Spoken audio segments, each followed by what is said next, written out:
Hey there, welcome back to the deep dive. Hope you're having a good day, wherever you're tuning in from. Everything all right your end? Yeah, all good here. Ready to get into it. Definitely. So today we're looking at something pretty ambitious, I think. Learning English fluently in just 6 months. Hmm. Yeah, it sounds like a huge claim, doesn't it? 6 months. It really does. But we've been digging into some material from Fast Track English with Emma and Jake. Right. And they have some, well, surprisingly practical takes on it. Less theory, more. Hmm. What actually works. Exactly. They cut through the noise. So our mission really is to pull out their best techniques for you. Actionable stuff you can use to learn fast without getting totally overwhelmed. Makes sense. Where do they suggest starting? Well, first up is goals, setting realistic ones. Okay, so not just I want to be fluent. No, much more specific, like, maybe you need English for work meetings by a certain date, a deadline. Right, something tangible, time-bound. Yeah. And they talk about breaking that big goal down into bite-sized chunks, I think was the phrase. That's key, isn't it? To avoid feeling swamped.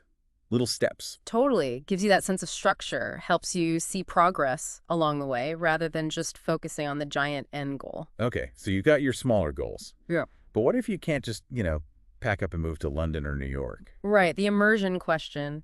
Emma and Jake have some great ideas for immersing yourself without actually relocating. Practical stuff. Like what?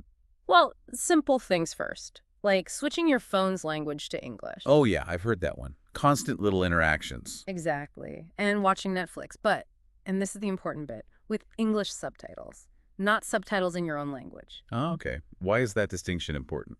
Because if the subtitles are in your native language, your brain just defaults to reading them. You don't process the spoken English as much. Makes sense. English subtitles force you to connect the sound and the text. Precisely. And naturally, they give a nod to listening to English language podcasts, too. Can definitely help. Okay, so immersion at home. What about vocabulary? That's always a sticking point.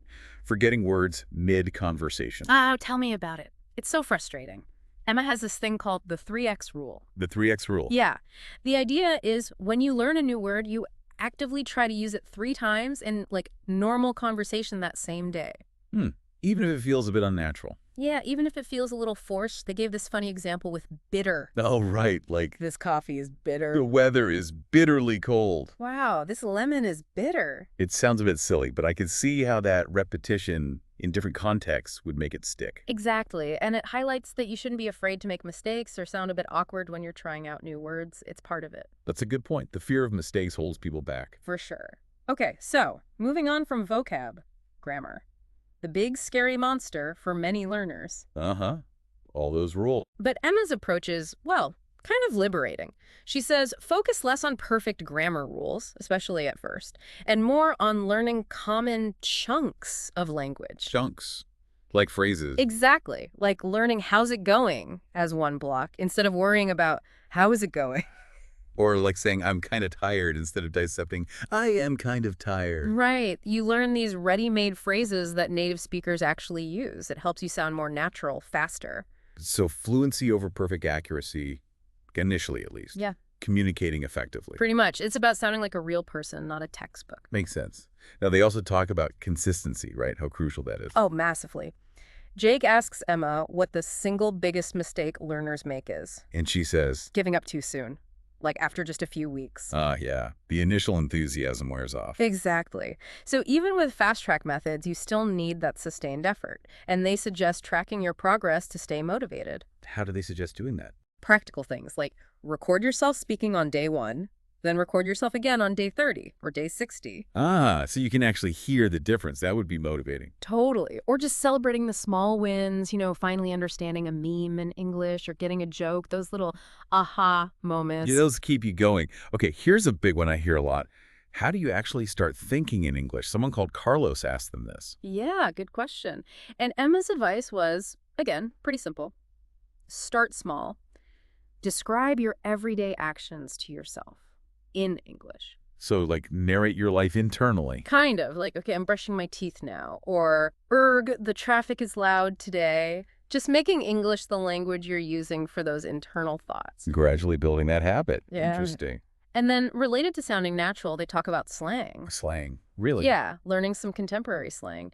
Things like ghosted or salty. Okay. Why slang? Well, using it appropriately can make you sound more current, more natural in informal chats. Jake even set a little challenge. Learn 5 slang words. Use one each day. Huh? Okay. Like homework. Keeps it active. Exactly. Keeps you engaged. Now, shifting gears a bit. Accents. That's another source of anxiety for Oh, learners. definitely. People worry so much about sounding native. But Emma makes a really great point. Clarity is way more important than having a perfect accent. Be understood. That's the goal. That's reassuring. Mm. Even native speakers have accents that can be hard to understand sometimes. Right. So take the pressure off sounding perfect. Focus on clear pronunciation. And they mentioned the shadowing technique for this. Shadowing. Yeah, where you listen to English audio, say a TED Talk or something, and you repeat it back, trying to copy the rhythm, the intonation, the rise and fall of the voice. Ah, okay. Mimicking the music of the language, not just the words. Exactly. And they shared a story about a listener struggling with an Australian boss's accent. The advice. Let me guess. Yeah. Just ask them to slow down. You got it. Simple, direct communication. It often is the simplest solution. Okay, what about understanding fast speech? That's another common hurdle. Native speakers talking quickly, words blurring together. Yeah, they tackle that too. Jake calls it words getting swallowed. They talk about reductions. Reductions like wanna for want to. Precisely. Or gonna for going to. Whatcha for what are you. These are super common in natural fast speech. And understanding them is key to following conversations. Totally. They did this cool little drill saying, oh, I'm going to grab a coffee, wanna come? Slowly. Then speeding it up. I'm going to grab a coffee, wanna come? You really hear how it blends together. Exactly. And their tip for getting used to this, watch unscripted stuff. Reality TV, for example. Like the Kardashians. Yeah. Seriously. Yeah, because it's real people talking naturally, fast, with all the reductions and informal bits included. It's good practice for your ear. Huh. Never thought of reality TV as language practice, but I see the logic. Yeah. Okay, one last thing they touched on. Filler words. Ah, yes. Often seen as bad habits. Right. Things to eliminate. But Emma argues they can actually make you sound more natural if used right. Who so? Well, saying, well, let me think, buys you a moment politely. Or using, can check if your listener is following along. It mimics natural hesitation. Okay, so they're not always bad. It's about moderation. Exactly. Don't overdo it, like Jake's example. I literally can't, that's too much. Got it. Strategic use. They did a little role play, didn't they? Yeah. So what's your hobby? Well, I'm kind of into photography, See, sounds quite natural. Yeah, it does. Okay, so pulling it all together. Yeah. Fluency in 6 months. The key seemed to be clear goals broken down. Immersion tactics you can do anywhere. Actively using new vocab, like the 3X rule. Focusing on language chunks, not just grammar rules. Consistency, consistency, consistency. Tracking progress, thinking in English bit by bit. Maybe learning a bit of slang. Prioritizing clarity over a perfect accent. Getting used to fast speech and reductions. And using filler words strategically.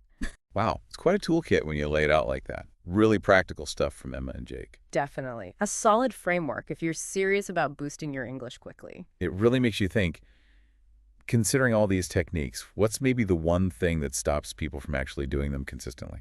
Is it time, motivation, fear, and how could you tackle that specific barrier head on? That's a really interesting question to ponder for your own learning journey, something to think about. Well, that's all the time we have for this deep dive. Hope you found that useful. Yeah, definitely some actionable ideas there. Until next time. Thanks so much for tuning in to the deep dive. Goodbye for now.